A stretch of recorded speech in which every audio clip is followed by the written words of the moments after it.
एक ऐसा आदमी जिसने भारत में किंग ऑफ गुड टाइम्स की इमेज बनाई, प्राइवेट जेट्स, फॉर्मूला 1, आलीशान पार्टियां, बॉलीवुड और क्रिकेट, लेकिन फिर अचानक वही आदमी बन गया भारत के सबसे बड़े बैंक डिफॉल्टर केस का चेहरा। यह कहानी है विजय माल्या की और उस स्कैम की जिसने पूरे देश की बैंकिंग व्यवस्था पर सवाल खड़े कर दिए।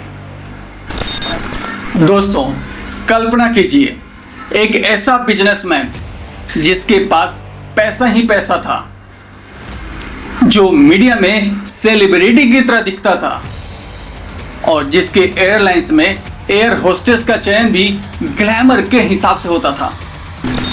लेकिन उसी आदमी पर बाद में आरोप लगा कि उसने बैंकों के हजारों करोड़ लेकर देश को छोड़ दिया।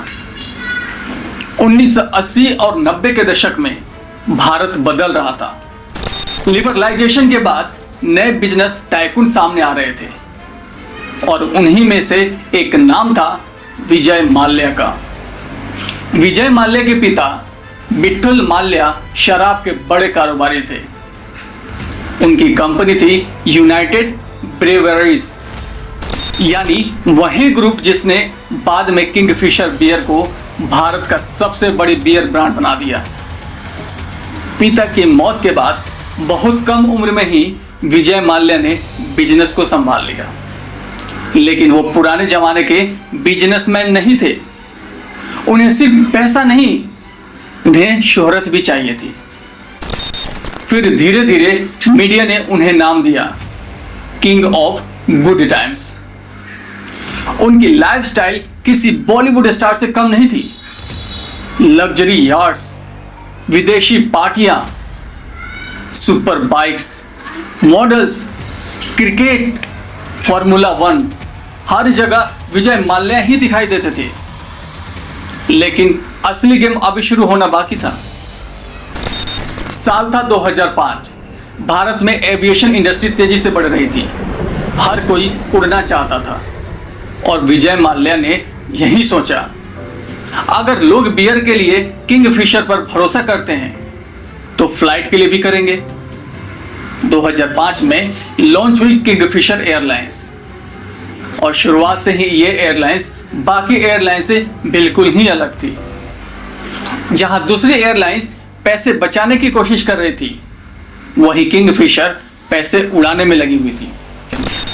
यानी महंगी uniform, in flight entertainment, luxury service, glamorous marketing और लगातार हाई प्रोफाइल विज्ञापन। विजय माल्या चाहते थे कि लोग फ्लाइट में सफर नहीं, एक अनुभव खरीदें। शुरुआत में लोगों को यह सब बहुत पसंद आया और मीडिया ने किंगफिशर एयरलाइंस को भारत की सबसे स्टाइलिश एयरलाइंस कहा। लेकिन अंदर ही अंदर कंपनी जल रही थी। एयरलाइंस बिजनेस दुनिया के सबसे महंगे बिजनेस में से एक है। Fuel price, airport charges, staff salaries और मेंटेनेंस, हर चीज में अरबों का खर्च आता है। और सबसे बड़ी समस्या, किंगफिशर लगातार घाटे में जा रही थी। अब यहां कहानी में आता है वो फैसला जिसने पूरे साम्राज्य को ही खत्म कर दिया। 2007 में विजय माल्या ने खरीदी एयर डेक्कन। एयर डेक्कन भारत की पहली बड़ी लो कॉस्ट एयरलाइन थी, जिसकी सस्ती टिकट और आम आदमी की फ्लाइट कही गई। लेकिन समस्या यह थी कि किंगफिशर खुद प्रीमियम एयरलाइन थी और एयर डेक्कन थी बजट एयरलाइन। दोनों का बिजनेस मॉडल पूरी तरह ही अलग था। फिर भी विजय माल्या ने एयर डेक्कन को खरीद ली। अब सवाल था क्यों? क्योंकि उन्हें इंटरनेशनल फ्लाइट्स का लाइसेंस चाहिए था। यह डील बहुत महंगी साबित हुई। कंपनी का कर्ज तेजी से बढ़ने लगा, लेकिन बाहर से सब कुछ शानदार दिखाया जा रहा था। मीडिया में अब भी विजय माल्या सफलता का चेहरा बने हुए थे, लेकिन असलियत में कैश फ्लो बिल्कुल ही खत्म हो गया था। तो अब सवाल उठता है, जब कंपनी घाटे में थी तो फिर हजारों करोड़ों का लोन मिला कैसे? और यहीं से शुरू होता है असली विवाद। किंगफिशर एयरलाइंस ने कई सरकारी बैंकों से भारी रकम लोन लिए। इन बैंकों में शामिल था SBI, PNB, IDBI और कई दूसरे बैंक। धीरे धीरे कुल लोन 9,000 करोड़ रुपए से भी ऊपर पहुंच गया। आरोप ये लगे कि ये बैंक जानते थे कि कंपनी की हालत खराब है, फिर भी लोन दिए गए। फिर सवाल ये है कि ऐसा क्यों? क्या विजय माल्या का प्रभाव इतना बड़ा था या उनकी पॉलिटिकल पहुंच काम आ गई, या बैंकों ने नियमों को नजरअंदाज कर दिया? इन सवालों के जवाब आज भी बहस का हिस्सा है।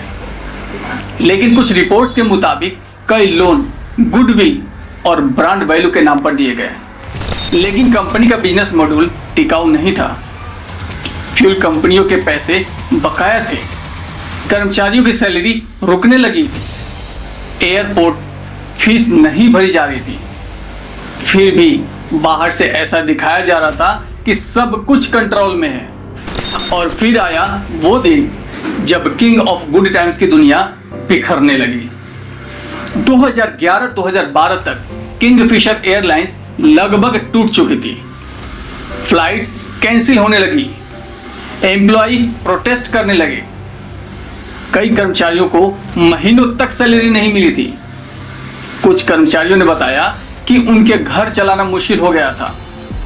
एयरपोर्ट्स ने विमान रोकने शुरू कर दिए, ऑयल कंपनियों ने फ्यूल देने से ही मना कर दिया और फिर 2002 में किंगफिशर एयरलाइंस बंद हो गई।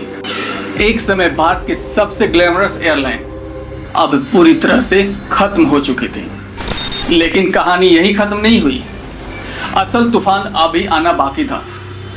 जांच एजेंसियों ने आरोप लगाया कि सिर्फ बिजनेस फेल नहीं हुआ है, बल्कि पैसों के इस्तेमाल में भी गड़बड़ियां हुई है। CBI और एनफोर्समेंट डिपार्टमेंट यानी ED ने केस दर्ज किए और आरोप लगे कि बैंकों को गलत जानकारी दी गई, लोन की रकम का गलत इस्तेमाल हुआ, कुछ पैसे विदेश भेजे गए और जानबूझकर रीपेमेंट नहीं किया गया। विजय माल्या इन आरोपों से लगातार इनकार कर रहे थे और उनका कहना था कि उनका बिजनेस फेल हुआ है, लेकिन उन्होंने चोरी नहीं की है। उन्होंने कई बार कहा कि बैंक अब तक मूल रकम से ज्यादा पैसा रिकवर कर चुके हैं, लेकिन भारत की एजेंसियों का दावा अलग था। फिर 2 मार्च 2016 भारत का सबसे चर्चित बिजनेसमैन चुपचाप देश छोड़कर भाग गया। अब सवाल यह है कि अगर विजय माल्या चोर नहीं था तो फिर देश छोड़कर क्यों चला गया? जब जांच तेज हुई तब विजय माल्या भारत छोड़कर यूके चले गए और यही वो पल था जिसने पूरे देश को हिलाकर रख दिया। लोग पूछने लगे, इतने बड़े आदमी को जाने कैसे दिया गया? सोशल मीडिया पर गुस्सा फूट पड़ा। टीवी चैनलों पर एक ही नाम था और वो था फ्रॉड विजय माल्या का।